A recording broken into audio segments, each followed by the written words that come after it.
¿Se han puesto a pensar en el impacto que generan ciertas decisiones o acciones en su vida? Pues de eso es lo que voy a hablar el día de hoy. Una historia basada en ciertas anécdotas que espero que tengan el objetivo de, fundamentalmente, hacerlos tomar acción. Y quiero contarles una historia de cómo un joven riobambeño, un joven de la Universidad Nacional de Chimborazo, termina representando a Ecuador y termina llegando a estar en Santiago de Compostela en esta fotografía, cargado su banderita de Ecuador, después de un largo y ajetreado camino de Santiago. Entonces todo empieza hace aproximadamente 1 año y medio, cuando me llega un correo institucional de la UNACH, sí, de esos que nadie lee, pero me llegó y abrí y dije, bueno, veamos qué hay, ¿no? Leamos, y abrí el correo. Y una vez abierto el correo, era una invitación a formar parte de la postulación para un programa del fortalecimiento de la función pública en América Latina. Sí, así, súper largo el nombre. Y era un programa para formar funcionarios públicos. Y la verdad, siendo muy sincero, me animé a postular. Incrédulamente, sin saber a qué me metía, pero tal vez con la carpeta lista para eso, porque como decía Séneca, la suerte no es más que donde confluyen la oportunidad y la hora de tomar acción. Entonces, postulé un periodo de casi 5 meses y ese periodo me termina llevando a ser seleccionado en ese año durante el 2022, fines del 2022, como el único ecuatoriano representante para este programa, entre 32 jóvenes latinoamericanos escogidos a lo largo de Latinoamérica. Entonces, claro, no sabía que venía. La verdad es que no sabía que venía. El viaje inició por Colombia, fueron 3 países los que visitamos, y claro, en Colombia tuvimos la oportunidad de aprender mucho con el ministro de Educación y ser recibidos por la Universidad de los Andes. Pero quiero contarles aquellas cosas que me marcaron un poco más y que siento que son las que tienen la capacidad de influir en ustedes. Y una de esas es cuando llegamos a España, a una región que se llama Cantabria, y nos recibió la que ustedes pueden ver a un costado, que es Edurne Pasaban. Yo no sabía quién era hasta ese entonces, y resulta que ella era la primera mujer en haber escalado los 14 8000. Y claro, ustedes se preguntarán qué son los 14 8000, yo tampoco lo sabía en ese entonces. Y eran las 14 montañas más altas del planeta, incluidos entre esos el Everest, el K2, montañas verdaderamente desafiantes. Y claro, el desafío era que íbamos a escalar una pequeña montaña. Y bueno, yo era de riobambeño, venía de la altura, del Chimborazo, entonces claro, no representó mayor dificultad. Pero mis otros compañeros latinoamericanos eran centroamericanos, eran de costa, entonces a ellos de pronto les afectó un poco más. Pero mientras hacíamos este ejercicio con Edurne, hubo 2 enseñanzas clave que me marcaron. La una fue que Edurne nos comentó que cuando escaló el Everest, porque tuvo que hacerlo en 3 ocasiones, en la tercera lo consiguió, en la segunda estuvo a 500 metros de la cima. 500 metros, sí, probablemente suena a nada. Pero ella nos comentaba que si hubiera avanzado y hubiera llegado a la cima, no estuviera ahí contándonos esa historia.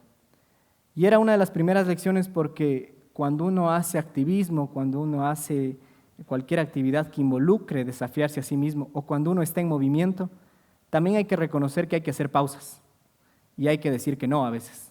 Hay que repensar y volver a empezar de nuevo.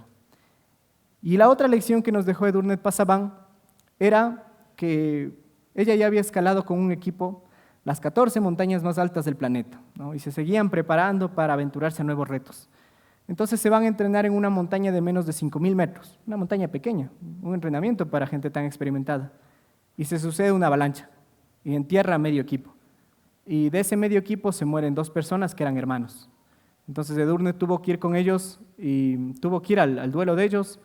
Y lo que nos marcó fue que el papá de estos chicos le había dicho: ya está, Edurne, tienes que seguir entrenando y yo tengo que seguir pastando mis ovejas. Y te deja un poco la dialéctica de cómo es la vida, del movimiento, de que hay que seguir, de que hay dificultades, muchas o algunas pues muy duras, pero hay que seguir. Y claro, seguimos esta historia y avanzamos hasta Santander. Y en Santander yo, bueno, como les mencionaba, era de una universidad chiquita, de una carrera chiquita, de la carrera de Historia y Ciencias Sociales de la UNACH, y estaba ahí parado en lugares en los que ni siquiera me había imaginado, que no conocía. Y el que ven ustedes, por ejemplo, en la fotografía, es el Centro Botín, en la bahía de Santander, en la región de Santander también. Entonces, claro, yo andaba cargado mi tomatodo de la UNACH porque era lo que me representaba. O sea, hay 2 cosas que yo nunca me despegué: el tomatodo de la UNACH y mi banderita de Ecuador. Porque las personas que han salido y van a tener ustedes algún momento la oportunidad de salir, uno valora mucho más su país cuando está fuera que cuando está aquí. Y cargaba mi bandera de Ecuador a todo lado. Y claro, en ese momento estaba ahí un joven universitario de la Facultad de La Dolorosa, de Ciencias de la Educación, parado en un lugar que no sabía que existía, pero que era maravillosísimo porque recibimos casi 2 semanas de clases ahí y la UNACH se estaba moviendo, estábamos en movimiento, pero nunca entendí bien a qué se refería esa frase hasta que comencé de pronto a hacerlo. Y claro, llega un punto en el que hacemos un camino de Santiago, ¿no? Yo no sabía bien qué era el camino de Santiago cuando estuve en España, y claro, el camino de Santiago es un camino de peregrinación que inicia en Francia y culmina en Santiago de Compostela, en donde está enterrado el apóstol Santiago. Y más que una transformación, digámoslo así, espiritual, el camino de Santiago es una auténtica experiencia de vida. Y en ese entonces, de hecho no sé quién me tomó esta fotografía, ni recuerdo bien la parte en la que es, pero como pueden ver yo estoy al frente y estoy caminando solo. Y el camino se asemeja mucho a la vida porque es eso. Hay veces en el camino de Santiago, lo hicimos por casi 3 días, kilómetros enteros de caminar y quedarnos en unas posadas. Y ustedes se preguntarán, bueno, te fuiste a un programa académico, ¿por qué hacías esto? Porque ellos comprendían muy bien de que cuando hay que formar buenos funcionarios públicos, los funcionarios públicos tratan con gente, tratan con personas, tratan con gente que tiene sentimientos, y para tener sentimientos y para de verdad experimentarlos, tienes que sentirlos. Y qué mejor que una experiencia como el Camino de Santiago para desafiarte a ti mismo. Y claro, había trayectos que me tocaba ir solo, como en la vida, había trayectos que necesitabas estar con tus amigos conversando, como les menciono, como en la vida, pero hay una particularidad de este camino. Yo me guiaba mucho en la frase, y de hecho muchos la dicen en la actualidad: caminante no hay camino, se hace camino al andar. Antonio Machado decía esta frase. Y claro, yo nunca la entendía bien, suena poéticamente muy bonita, pero ¿qué significa? Eso lo entendí en el Camino de Santiago, cuando de pronto, como ustedes ven, es un camino de peregrinación, que se bloqueó porque se desbordó un río, porque estaba lloviendo. Los 3 días que lo hicimos, llovió. Y entonces el camino por donde debíamos seguir ya no era camino, era río. Entonces tenías 2 opciones: volver los casi 45 kilómetros que habías recorrido ya en los 2 primeros días, o crear un nuevo camino y ver cómo llegas hasta los otros lados. Y eso es lo que hicimos, creamos un nuevo camino. Entonces creo que la frase de Machado va por ese lado, y es una filosofía de vida también, ¿no? Caminante no hay camino, se hace camino al andar. Y ese camino que hagan ustedes es el que al final también terminará siendo impactante para cada una de sus vidas. Y claro, yo no sabía todavía qué venía después, y vino algo probablemente más impresionante, porque incluso dentro de la agenda no estaba confirmado, pero como les menciono, y es reiterativo, ahí estaba yo, alguien que pasaba por estas calles, que se comía un ceviche afuera de la universidad, que estaba viviendo en la ciudad de Riobamba y en una carrera chiquita, reunido con el rey de España, Felipe VI. Y yo no me la creía, o sea, dije, no me la creí durante todo el programa. Es cuando vuelvo que de pronto asimilo un poco más el proceso. Y claro, ahí estaba yo con una corbata amarilla porque quería representar al Ecuador, bien sonriente al un lado. Y claro, conocer al rey es una auténtica experiencia diplomática, porque hay un montón de protocolos de seguridad y aparte Felipe es supremamente alto, como ustedes pueden ver. Incluso las personas que nos acompañaban, que eran de España, eran altas, pero Felipe mide casi 2 metros. Entonces, se puede, de que se puede, se puede. Y algo fundamental que fui aprendiendo en este camino es que uno tiene que ser muy fiel a lo que cree, ¿no? Y lo que cree es particular y es de uno y se puede constituir en un proyecto de vida. Cada uno de ustedes tiene sueños, anhelos, metas y gustos distintos. Sean fieles a eso, porque yo cuando fui a España llegué a todo este proceso gracias a un libro, que era El Quijote. Yo lo había leído y me pareció supremamente admirable. De hecho, durante la promoción en España me apodaron El Quijote porque lo citaba mucho. Pero claro, yo cuando me enteré que iba a España dije, no me importa conocerle al rey, no me importa conocerle a la alcaldesa, al alcalde. Me importa visitar la estatua de Cervantes y de Sancho Panza y Quijote en la Plaza España. Y yo googleé y busqué. Y claro, encontré que efectivamente había esta estatua y era en Plaza España. Entonces el escenario y todo se dio y claro, ahí ustedes pueden ver un Carlos Insuaste supremamente feliz y atrás está el monumento a Cervantes y adelante está el Quijote acompañando a Sancho Panza. Entonces yo me guiaba mucho en que cambiar el mundo, porque en un diálogo le dice Sancho a Quijote, Quijote le dice a Sancho, cambiar el mundo, amigo Sancho, no es locura ni utopía, sino justicia. Y sentía que era mi deber ser justo con esa filosofía de vida que yo perseguí. Y claro, hasta ese entonces dije, bueno, ya se acaba mi programa en España, ya vamos a ir a Brasil, sabíamos que íbamos a ir a Brasil, pero no sabíamos bien qué íbamos a hacer en Brasil. Y claro, coincidió con que era el Mundial de Fútbol.